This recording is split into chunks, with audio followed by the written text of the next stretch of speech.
Okay, I'm about to embark on I don't know, maybe a 3 or 4 video series going back to the basics using a certain nature set. But before I did that, I thought I would do a quick, or I don't know, maybe it won't be quick, show and tell flip through of Rubber Stamp Madness, November, December 2001. I don't know when kind of the heyday was for Rubber Stamp Madness in terms of the number of advertisers, but I gotta imagine kind of right around this time in there, 2001, the early 2000s probably had their, I don't know, highest, numbers of advertisers. And while I like the articles in Rubber Stamp Madness, for me, looking back at these old issues, it's kind of about the advertisements and seeing who was around in the industry, seeing what types of products were being advertised and whatnot.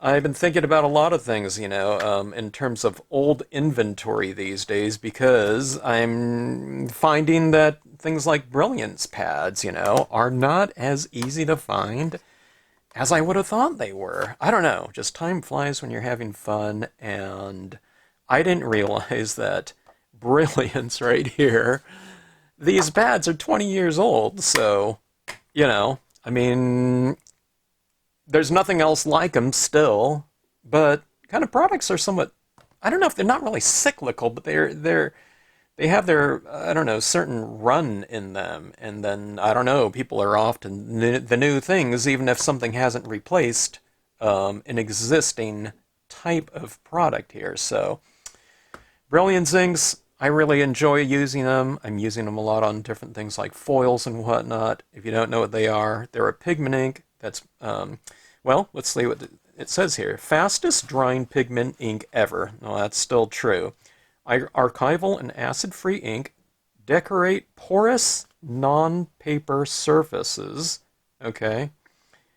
I thought it was non-porous that it's supposed to do. I don't know. I don't want to read that. It's too small for me to read. But long-lasting and smudge-resistant. Okay, now smudge-resistant means that if you're doing it on porous non-paper surfaces, so if you're stamping on, I don't know, wood maybe or something like that. Embossing is optional. Okay, now sometimes if you're using the Brilliance pads on something that's a little bit too absorbent, you're going to have a hard time embossing it because it's going to dry too fast. For me, on, I don't know, it might be a little bit porous, but like the foils and the holographic types of papers, like this type of holographic mirrored type of foil paper, it dries on there, but it really takes quite a long time. But it does dry, and that's where this type of ink comes into play. You can't use certain types of inks on certain types of surfaces, but this one's a pretty good one. I don't have anything to do with Tsukaneko in terms of a brand, but I'm just saying, if you think you're inclined to get certain types of products that have been out there for 20 years-ish, don't wait too long. Fiskars. I don't remember Fiskars advertising in Rubber Stamp Madness, but Rubber Stamp Madness was the magazine in terms of the stamping, genre. There was, the Stamper Sampler at the time, and I don't know, numerous other ones, but, in terms of one of the longest magazines out there in terms of rubber stamping, this is the one. So you got a big company like Fiskars advertising in there. And that was about the time when companies like that, they started looking into the paper arts types of things, and catering some of their products towards that kind of emerging industry and whatnot, community. So it was good to see, and you can see these little stencil type things, but Fiskars, them as far as the scissor brand and whatnot, you know. Elmer's glue, you didn't see those types of things catering towards, the crafting industry. They started to turn that way. Things like Sharpie pens and things like that, offering different colors and metallic inks and whatnot, kind of, kind of broadening their horizons and dipping into this kind of emerging, kind of a juggernaut of a industry. Addicted to rubber stamps, this was one of the first, I don't know, whatever, consolidators of different companies and selling it online. You might call them the kind of the Amazon or something like that of the rubber stamping world. They had a lot of different companies. Here's my little, I didn't really have a logo, but there's my little Stampscapes logo there. But I didn't even know what they were. They were just some company that said, okay, we have this amount of dollars to spend. We want that amount of money divided up between your 25 bestsellers or something like 50 bestsellers. I don't remember what it was. Okay. There was Addicted to Rubber Stamps, and I think it was Addicted to Scrapbooking or something like that. This guy, I forgot the industry that this guy came over from, but he opened it up, and I think it was based out of Oregon, but it was just all online. You couldn't go and shop there. And I don't know, if you were looking for a certain image, you could probably, there were all the different websites. I had my website out there too, but you could, order a lot of different types of designs from a lot of different companies, from Addicted to Rubber Stamps. I don't know, remember how long they were there for, and then something happened to the guy, I thought. I don't know if it was a health thing with him, or I don't remember what it was. If you remember anything about them as a company, if you've ordered from them or knew what happened to them, because they were kind of there and then gone, like, I don't know, it seemingly, very, I don't know if it was the next day, but it was really quick. They were just here and gone. And I don't remember how long that was, or when they closed up. I don't know, if you can help me out there, put it in the comments section. I don't know, I don't have a good memory with certain things. Clear Snap is gone. I've done these flip-throughs before, so I won't talk about some of these places, because I end up talking about them all the time when I'm doing these little flip-throughs, because you see a lot of the same advertisers, from, a certain period of time, 10, 15 years in there, you see all the standard staple, companies that have been around for a long. There's another Tsukaneko ad in here. Someone's doing kind of an Aurora Borealis here. It looks really fantastic here. A lot of the stamping artwork still, at the time of around 2000, was around mail art. It was decorating envelopes like this. And you can see the, the Rubberstampmadness address right there. And, the canceled postage stamp. It was 33 cents at the time. And, I don't know, it was just, those envelopes are really fun to see. I'll try to remember to keep everything within view of this. I end up zooming in like this and I forget sometimes. Peddler's Pack, I've taught there before, up in Oregon. That was in Beaverton. Beeswax, they're still around. They make really fantastic scenic designs. Whoever designs for them really knows what they're doing. I really like their style, and just super consistent, very confident mark. I don't know where they were trained, but I can always tell when someone's kind of a trained illustrator, just from the look of their designs and their line work. Let's see here. Rubber Stamp Expo. There weren't too many of them. No, there were quite a few at the time.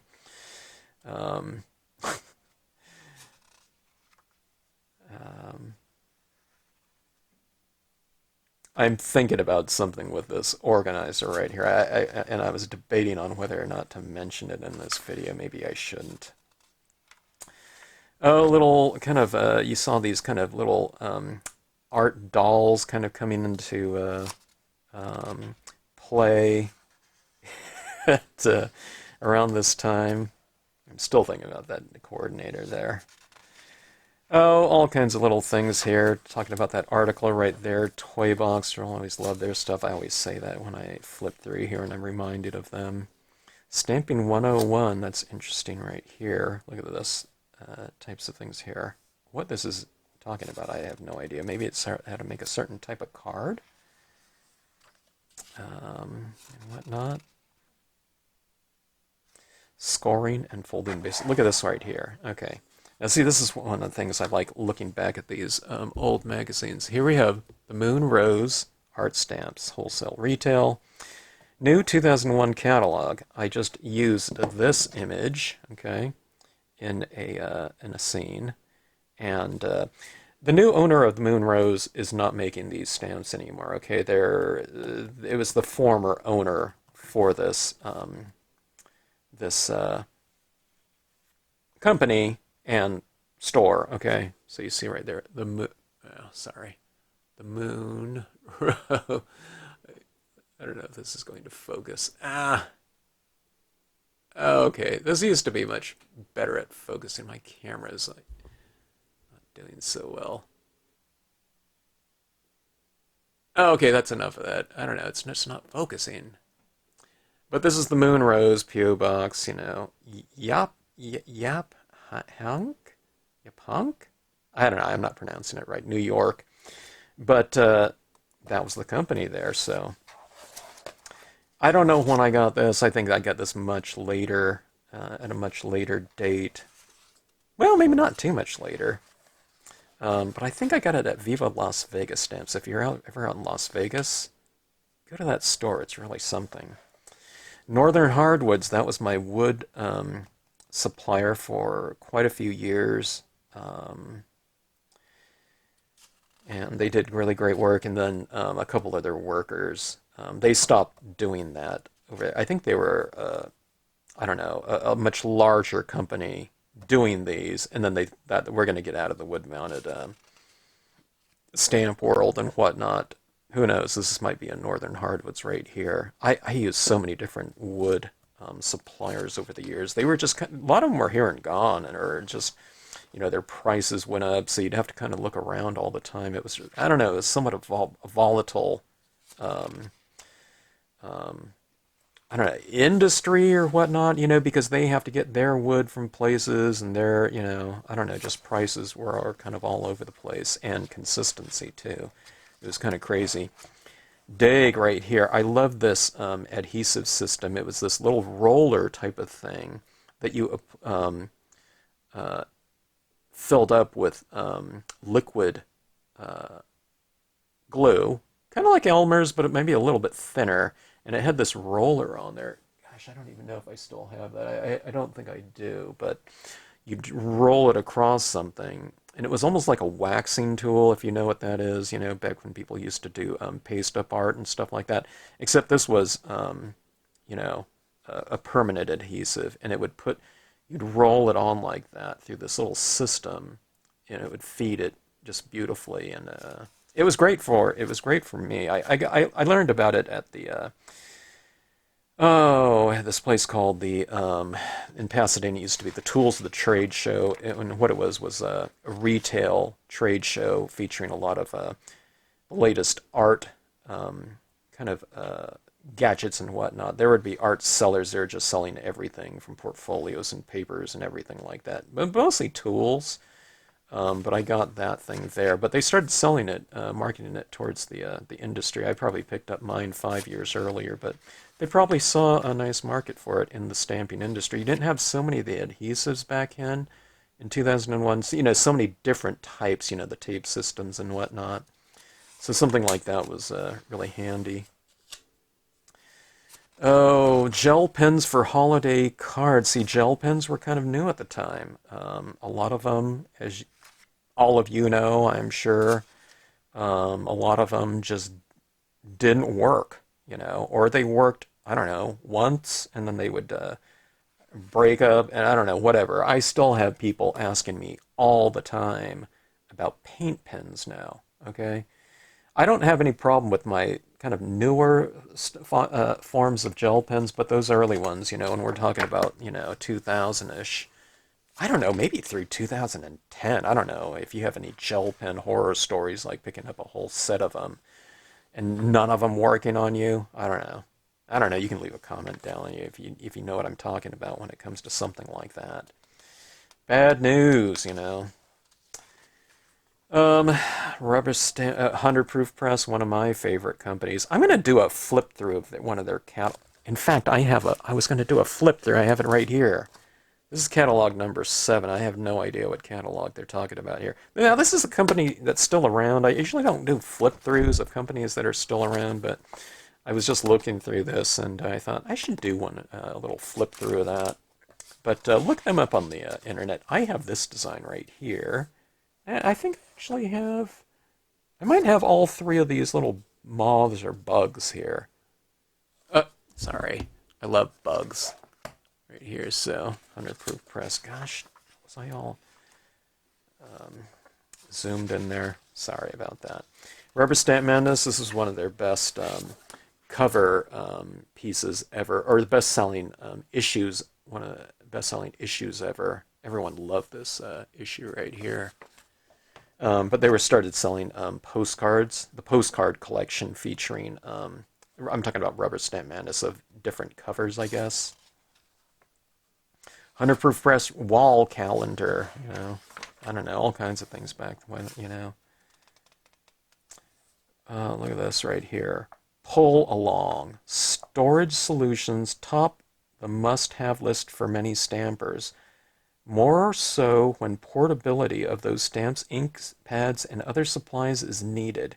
Okay, you know how everyone has those kind of roller plastic carts and whatnot, the snapping type thing. Look at this one right here. This is back when everyone was using wood-mounted stamps. So someone has constructed this wood pulley system, right? Not pulley system, but a pull along right here.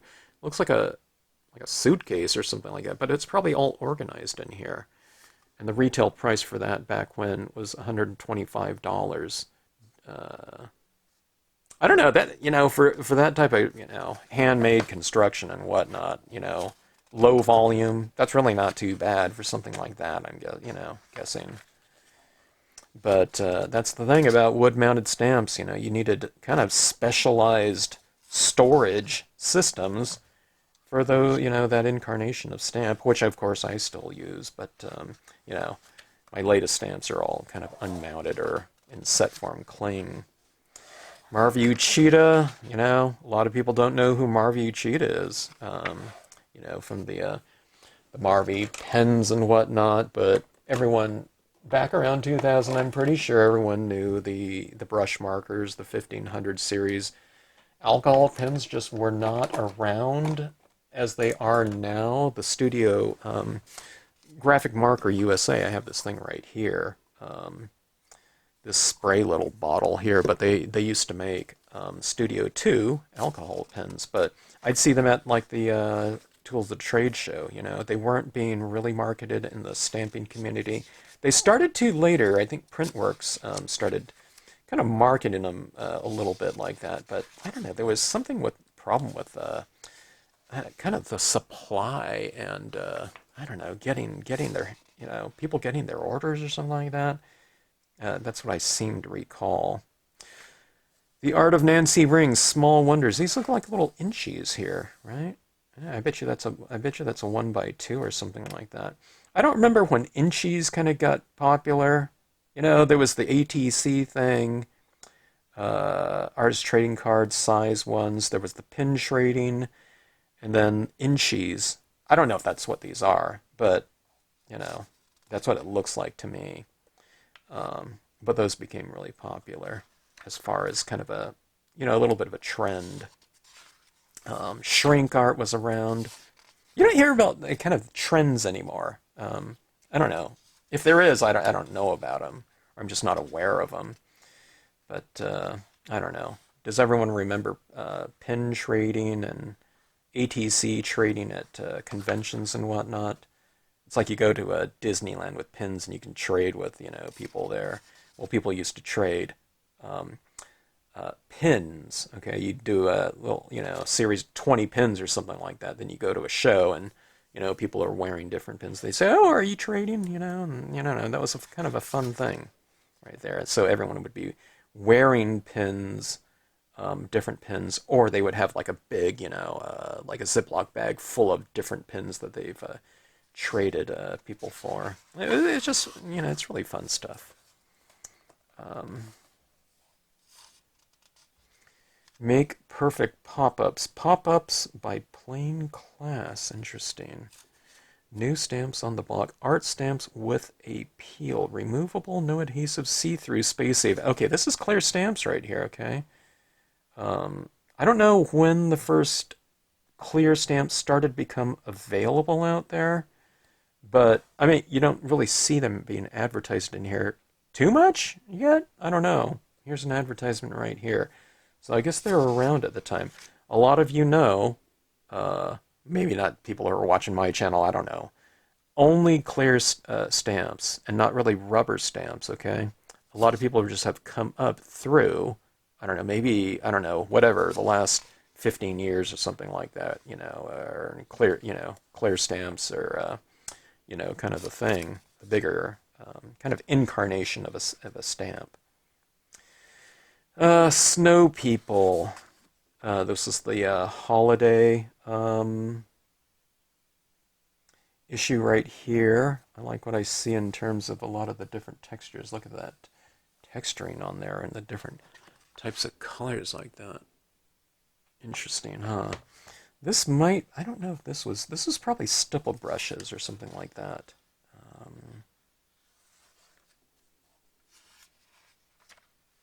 I'll show you what I mean when I say stipple brushes. Okay, a lot of people are, you know, kind of the application of inks are always one of those big question marks in terms of what people are using. Makeup brushes, you know, I use a lot of just household items like cotton balls and paper towels these days, you know, as opposed to using kind of specialized tools. My favorite was this one right here, the Clear Snap Color Box Stylus tool. If I can't use this one, to me, the second best thing for my use, okay, is just a paper towel. I don't know, I can't go back to certain tools that I might have used at one time. It's not ergonomic enough for me or functional enough. And again, that's for my usage and how to use certain types of inks and whatnot. House mouse designs. How many of you were collecting house mouse designs? House mouse designs were like Beanie Babies or something like that. You know, a lot of people were collecting those house mouse stamps out there from Stamparosa. I had taught out in Stamparosa once, fantastic store and whatnot, and people and everything like that. And I was really happy that they really, you know, caught fire in terms of kind of a theme and a trend in the stamping industry. Yeah. Stamps happen. I always saw this little character right here in a lot of different scenes in, you know, places like Rubberstampmadness at the time. Diorama shaker card for the season. Oh, it's a shaker card. And see these shaker cards like this? These little pop-up types of things like this. This is the type of card that I always felt is perfect for scenic stamping, because you can put things like trees maybe on the inside here. You can put stuff on the outside for another layer, and in the background like that, stamped against the back, it could be another component within the scene. It would make a little, like a diorama. You know, that's perfect for nature, right? And then it could be a shaker card too. Maybe you can have a little snow in there or something like that for a winter scene, or sand for the beaches. Can you imagine some palm trees in here? It would be like I don't know, I love those little windowy types of things. Like, my mom made these kind of Easter egg things. They were made out of sugar, but I don't know, they were made of this mold. They were made before I was born, I think, you know, because I always wanted her to make one of those, but she just said, oh my God, that was such a hassle. But there were these two things, and there was like a whole Easter scene in there, and little, you know, bunnies and stuff like that, and grasses and stuff like that. And then it was connected together, and there was like frosting connected it up on the outside, but you know, we didn't eat those things, you know. And then there was like a little window, so it was really kind of a magical thing looking through it. This is the type of thing, I don't know, it's kind of in that spirit of it in terms of the multiple distances that you can apply with something like that. And I mean, in the shake, you can make, it doesn't have to be a shaker card, but I was thinking about things you can put like reindeer moss on the inside like that, you know, going as like little bushes, you know, and with a whole background area. You can put actual branches in here, like little twigs that would look like trees. I don't know. This is the type of thing. Do I have the patience to make this type of window card? Maybe I should, you know. You know, because I've been talking about that all the time. I think that in scenic stamping, we're just missing the boat in terms of using all of the different materials out there, like model train builders use. I mean, it is all out there, you know. And I don't know, it's perfect for scenic stamping, you know. You can have all kinds of little things like that. You can, you know, glue sand, you know, somewhere like that, you know, anything that you would use to make a little diorama. Okay, but anyways, calendar corner, calendar pages like this. I've seen people do scenic stamping pages of like a, you know, Stampscapes calendar. So you know, they have December and January, you know, it'd be like a winter scene, you know what I mean? So you can follow the different types of seasons. I don't know if I would do this for 12 times, but you can even do things where it's like the same composition, but you just change the colors in the background. Could go from snow to a spring or something like that. You can use the same center tree or something like that and just change it. And you know, I don't know, seasons are perfect for scenic stamping, right? There's my ad for this issue right here. I got really minimalistic at one point in time. I used to have like a banner up there that would say Stampscapes, and I'd have all this, you know, text and things like that. Then I thought, I'm just going to use the whole page, that, you know, my whole half-page color ad, and down here it just says stampscapes.com. It's not even readable. I don't know. It's very subtle. I don't know. Maybe that was my kind of strategy or something like that. But I don't know. At some point in time, I kind of got pretty, I don't know, minimalistic. These look like hand-carved types of things for this article in here. I don't think these were out by a certain stamp company. Certain stamp companies did have the hand-carved look, like a stamp in the hand that I used to work for.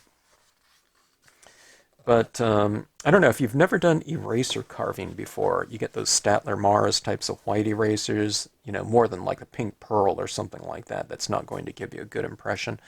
But then you get linoleum block cutters, and you can draw out your design and carve into that, and you know, color up your erasers and get all these kind of really cool types of impressions. It would be something I'd really recommend for anyone to do. I think, you know, those hand carved, you know, just making your own stamp. It's just a really fun thing to do, and you don't need a lot of experience in it or anything like that. You know, you can make all kinds of little designs if you have kids or grandkids or something like that, for them to make their own carvings. You know, you've heard of, you know, you've done like soap carvings or things like that. You know, you can use even pumpkin carving sets to do soap carving.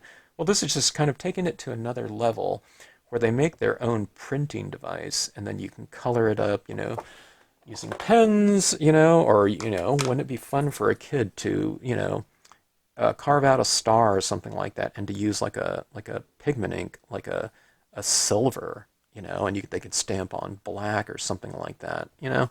I would really recommend it if you haven't done that.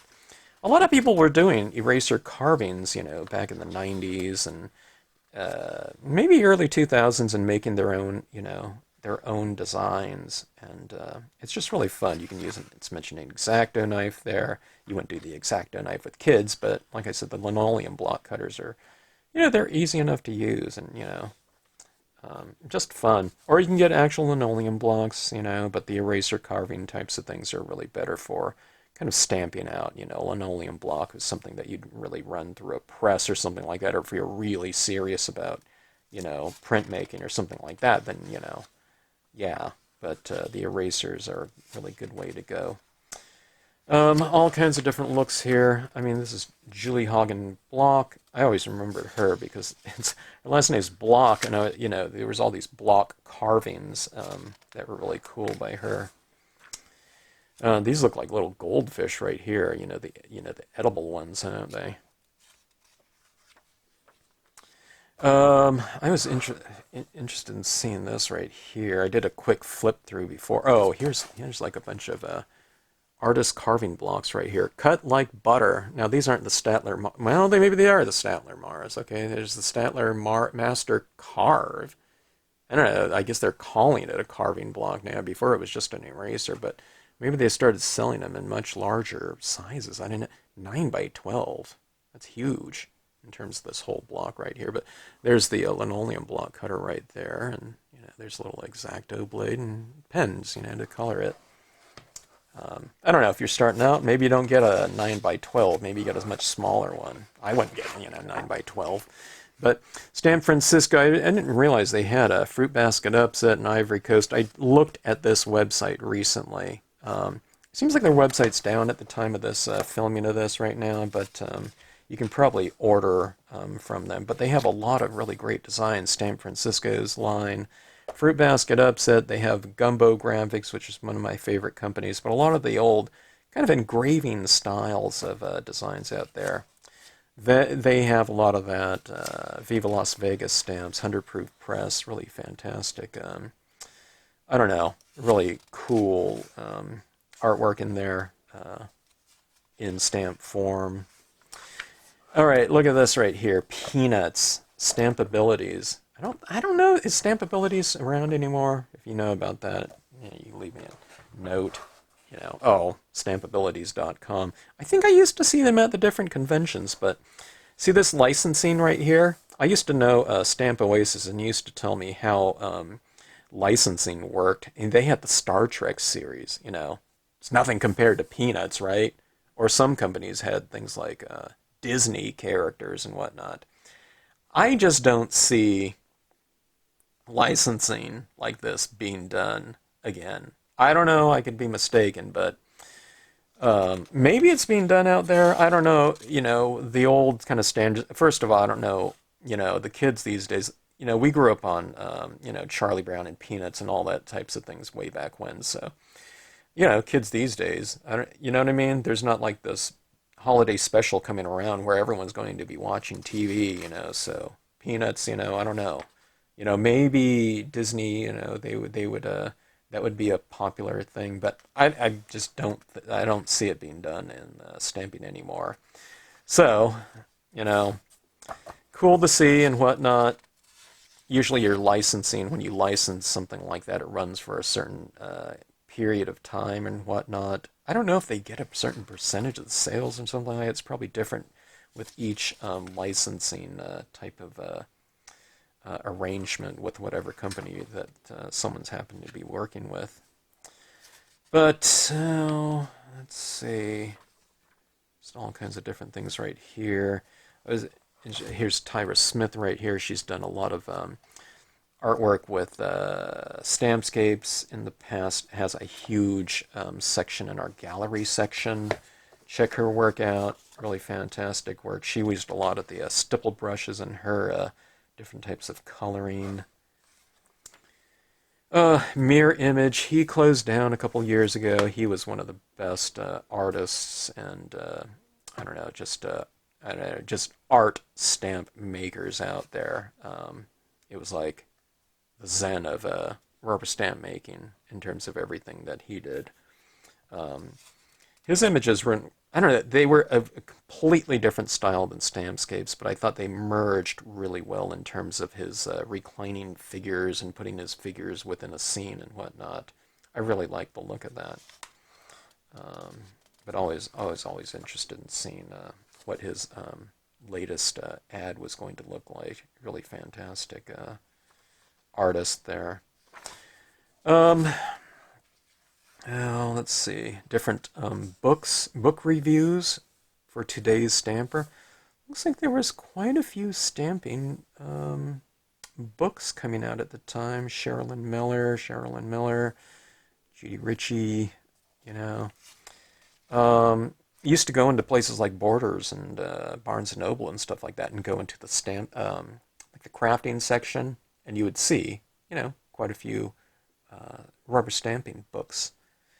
Back in the day, oh gosh, don't get me started on that. I miss all the bookstores. I missed all the independent and used bookstores, and then, like Borders isn't even around, the big sellers, anymore. Crown Books and whatnot. Who remembers Crown Books and places like B. Dalton and, gosh, what were some of those other sellers in malls? Quite a few stores out there. This is the Rubberstampmadness store listing, and it's not going to have everyone in there. But I don't know how they chose, who was going to be. I don't know if they, took turns or something like that, being in certain states or whatnot. I don't know if these were advertisements or whatnot to get into the magazine. I have no idea. If you had a store and you were in this magazine, I don't know, what did you do? Did you just submit your store name to Rubberstampmadness and they got you in there or what? I don't know how that worked. Convention calendar.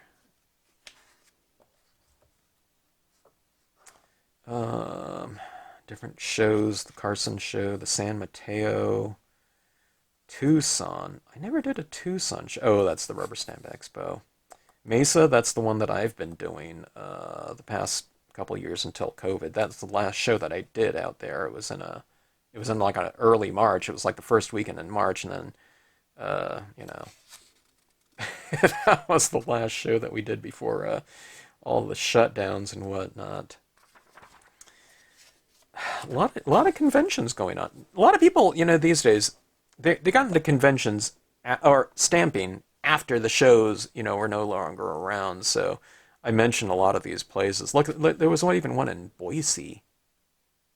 Boise Rubber Hunt Stamp Show. Huh. So, I don't know, there's a lot of different places that had conventions. Look at this, even in Maine. Okay, now see this one right here? Augusta. The Artful Rubber Stamp Jubilee. That's what the name is. Okay, I couldn't remember the name of it, but I demonstrated at this convention one time. It wasn't really manufacturers at this one. There might have been a manufacturer or two up there, but those manufacturers also happen to have stores. So this convention was kind of the retailer-based one. And a lot of times what they would do is they would represent a certain company. So they would coordinate, with their other retailers and say, okay, we're going to be carrying Stampscapes or something like that. And so some other company would say, okay, we're not, they would all agree, okay, we're not going to create competition, amongst ourselves. So they'll carry, a different line or several different lines. So they tried to coordinate to not overlap. But that was it was a really tiny show. Maine. There's not a lot of people living up there in comparison to like Los Angeles or something like that. But it was there was a great stamping community up there, or there still could be. I don't know if they're still stamping, but there's not going to be as many stores anymore. But I loved going to Maine. I just loved that spirit of Maine. I was teaching in stores that were kind of like tanning salons that sold stamps or something like that, And I really loved that spirit. I was teaching in an ice cream store because it was off season, so that ice cream store place let us use their kind of, their dining room area to have a workshop, because they were closed for the season. They're not going to be open during, like fall and winter. What I mean? They're open during the summertime, so I don't know. I love going out there, and some of the best hiking I've ever done in Acadia. But yeah, there's all these different shows: Virginia, South Carolina, North Carolina, Washington, the Puyallup show. Okay, here's the color. See this color dusters right here. I also knew them as like stipple brushes and whatnot. They probably still sell them, Judykins, but these are the types of ink applicators that give a really feathery type of application of ink. And you pretty much use those on any types of papers, with, I don't know, practically any media. So sometimes I don't know. I don't know what to call these things sometimes because I know they're referred to as different types of things. Sometimes they're even like stencil brushes. They can get in through like a brass stencil, and color in between there. So, I don't know. Anchorage, Alaska. Oh my gosh. Okay, now see, this is the one I've told people about at times. There was actually a stamp convention in Alaska, and here's the advertisement for it right here. The Great Southwest Rubber Stamp Events. Oh, they were the ones that put on the Alaska show? Well, here's the Mesa show right here. Okay, so I guess they were the ones that were kind of putting that on. I didn't know. But they put this convention on in Alaska right here. So look at this, September 14th and the 15th, 2002. So naturally, they're not having it in November, or December, January up there. But Anchorage, look at this. They had quite a few different companies there. Beeswax, I was just talking about. I need to ask. I want to ask some of these people, and Suze Weinberg. I need to ask her how that, how that Alaska show was one of these days. You know what I mean? I'm in Alaska. There's going to be less stampers around in Alaska than there are in Maine. Okay, in Alaska there was, I'm guessing, in the whole state, maybe there was 3 stores. I don't know. Maybe there was 5. I don't think so, but a lot of these companies, they said they heard. These manufacturers, they hear Alaska, yeah, we'll do we're going to come up there and do a show.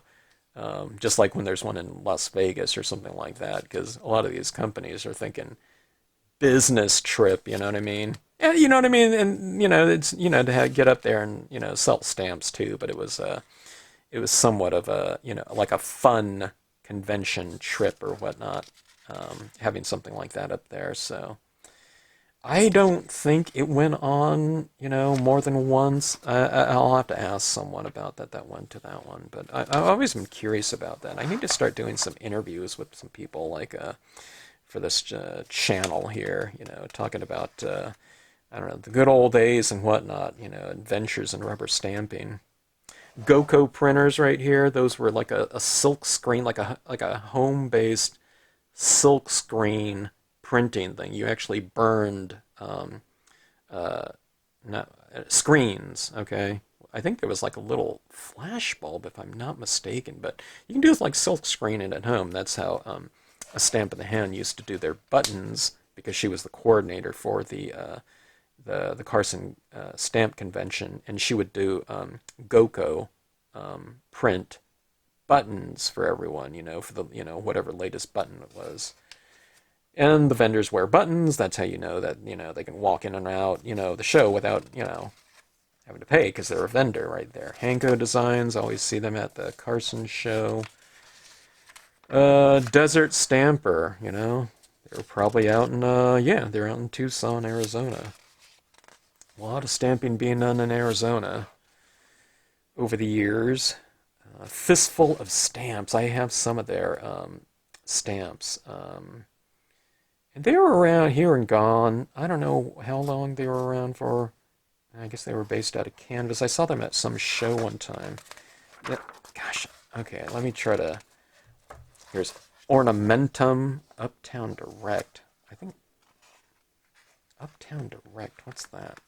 Uptown, I know Uptown Rubber Stamps. Maybe they purchased Ornamentum. Catalogs in review, okay? They talked about, so if you had a new catalog being released, you can contact Rubberstampmadness and say, hey, we got a new line coming out or something like that, and they would do a little blurb in there for you. Adventures in Stamping, one of my favorite shows, April 27th to 28th. One time we went to it, and that time it was snowing. I was just so glad I was able to get to the Cleveland airport from Akron, all these cars in the center meridian kind of slid out, onto the, off the freeway into the center divider or whatever. It was a big dip. I don't drive in the snow, so I was so glad, that I was able to get up there, but it was a white knuckle time. Stamping memories, all kinds of different stamp adventures over the years. But I don't know. I remember more than, that time driving up, all the great stampers up there and whatnot, for years. But I don't know, that snow one was bad. Kind of the craziest times are the things that you remember. So I was glad it was snowing, because otherwise I wouldn't have remembered the drive back to the airport, Would have been lost forever. Rubberstampmadness bulletin board. These are, the different classified types of things. Business for sale, handmade designs, demonstrators wanted, for something. Earn great money at something you love. You know what I mean? There might be some, I don't know, home-based type of thing or whatever. All kinds of things. Surprise my mom on her 80th birthday, you know. She likes butterflies here. Pen pals. Exchange choices. I don't know if there was the Stampscapes exchange going on at this point in time. I think that was much earlier, but whatever. But, you know, are you bored with not getting a quick response? You know, send them something and they'll send something back to you, you know, all kinds of different things like that. Sell or trade slightly used stamps for sale. Yeah, people would advertise in something like this. And, you know, the internet was out there at that time, but I don't know if you know, you wouldn't see like classifieds on there at that point in time. eBay was probably out there, maybe, you know. I would think that it would be in 2001. But, I don't know, you'd still see things like this. So someone might send in, you know what I mean? Uh, I don't know, an inquiry to an individual, and this individual would send you like a Xerox sheet of all the stamps that they had for sale, and people would buy things that way at the time. So, oh gosh, I don't know, erotica exchange. You know, this is in Rubberstammadness. You know, so you'd see things like that. Funky exchange, tag art. Um, I don't know, all kinds of stuff. Mail art listings. Okay, so you still saw mail art being done, and you know, at this point in time, that was a big thing. Envelope exchange. That's similar to mail art, right? Except I don't know. The envelope exchange, you know. So send 15 envelopes of any size. Oh, okay. So this one, instead of sending out, you know, those exchanges to 15 different people, someone would consolidate that. They'd get 15 from whatever, you know, and then they would, you know, whatever, consolidate all the different ones and then send it out to those different people in that group or whatnot.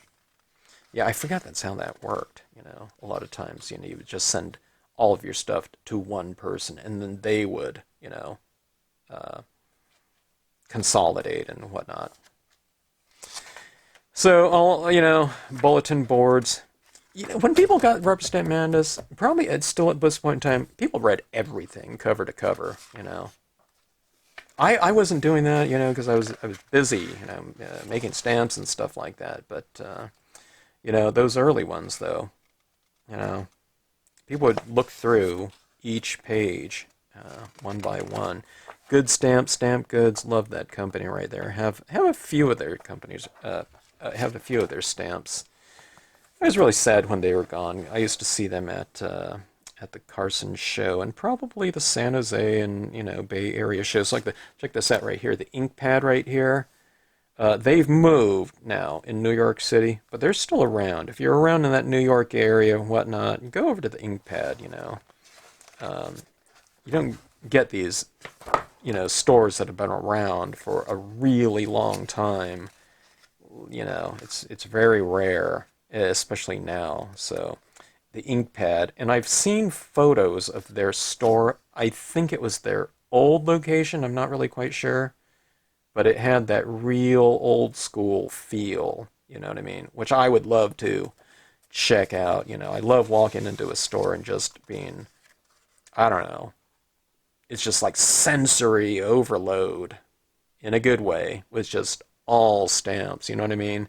And it kind of looked, it was probably, I don't know if it was their old location or whatnot, but it was kind of funky. You know what I mean? There's like, it felt like there's just piles of stamps. And, you know, you'd have to kind of look through it. You know, things weren't real tidy looking, that's what I like. You know what I mean?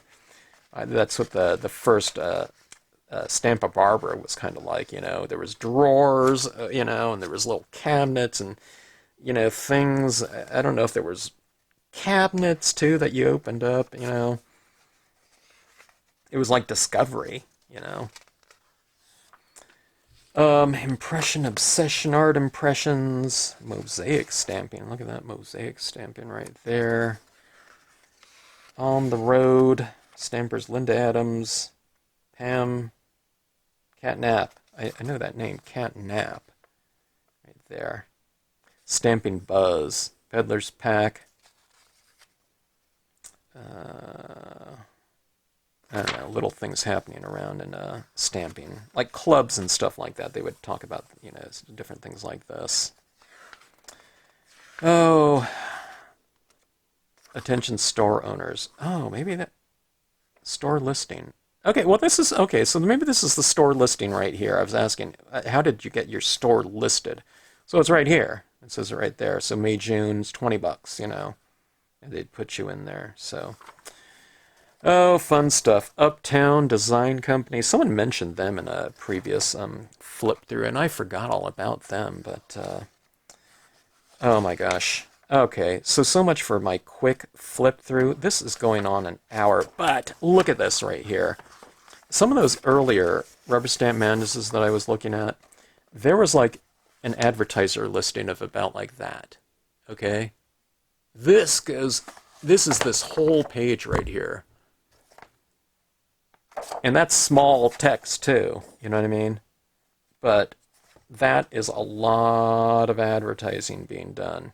So, this being said, when you flip through here like this, you get a pretty good idea of kind of having a glimpse of the industry, okay? You don't have the big companies, in here like, like Rubber Stampede or All Night Media and I don't know, some of those other bigger companies, you know what I mean?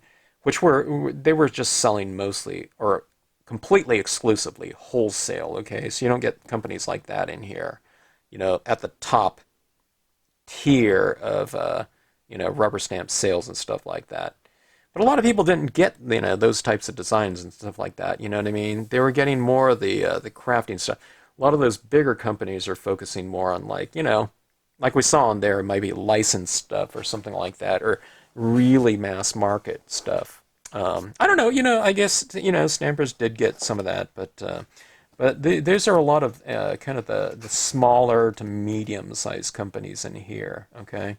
And there's big companies in there too, but, relatively speaking, for the industry. But this is a look at 2001 here in terms of kind of a quick glimpse of the industry. And like I said, not everyone advertised in here, but a lot of people did, because if you're advertising, if you have something in Rubberstampmadness, you're hitting your target audience because everyone had subscriptions to this too, if you were a stamper, or they would buy the latest issues at their the local stamp retailer. Anyway.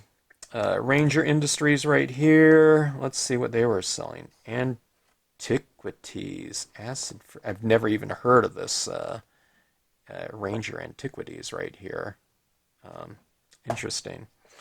So anyway, here's the color box stylus tool right here. Everyone had this little kit right here. I don't know. Do you recognize this little kit down here? Have the wand right here, the black color form types of ones like this where it molds.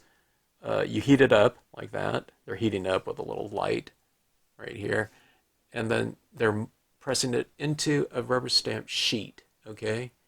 And then they're printing out this pattern type of thing right here, okay? Which no one did. I don't know. Most people didn't use these things in this format, like they're showing. I mean, it's pretty cool. And then see, when you heat it up like that and it cools, it has that shape right there, okay? But when you're done with this, you just heat it up again and all that stuff just pops right back out and you can do a whole new pattern. So that's really cool. But I don't know if anyone was doing, that was doing these types of patterns like that. They sold these pattern sheets and things like that too that you can press your thing into. I know so many people. When I started using these just as ink applicators like this, a lot of people said, "Oh, I have one of those things," but I never used it. And what they were, a lot of times they were talking about was they had one of these sets like this that had all these different shaped tips, okay, in both the white sponge foam and then the black kind of color form types of thing, not color form, but pen score. I think that's what they call that type of tip right there. So I don't know. Rest in peace, Clear Snap. You were a fantastic company and whatnot. Loved your stylus tools, not for this purpose right here, but for what I ended up using it for. And I don't know. Great stuff. Okay, so anyways, boy, what a long, drawn-out video here. Rubber Stamp Madness, November, December 2001. I don't know if this brings back any certain types of memories to you and whatnot, leave a comment in the comment section. Always love, hearing from fellow long-time stampers, or if you're a new stamper and you found something interesting in here, or you want to know something more, I don't know, leave a comment in the comment section. How did people get into stamps? Did any of you get into stamping at this time? I've heard back from people on these little flip-throughs. Some people were stamping like in the 70s, and I'm thinking, my gosh, what companies were you collecting at the time? There couldn't have been too many of them. So always interested to hear from you and hear comments and whatnot, and etc. Thanks for watching. Hope you enjoyed it.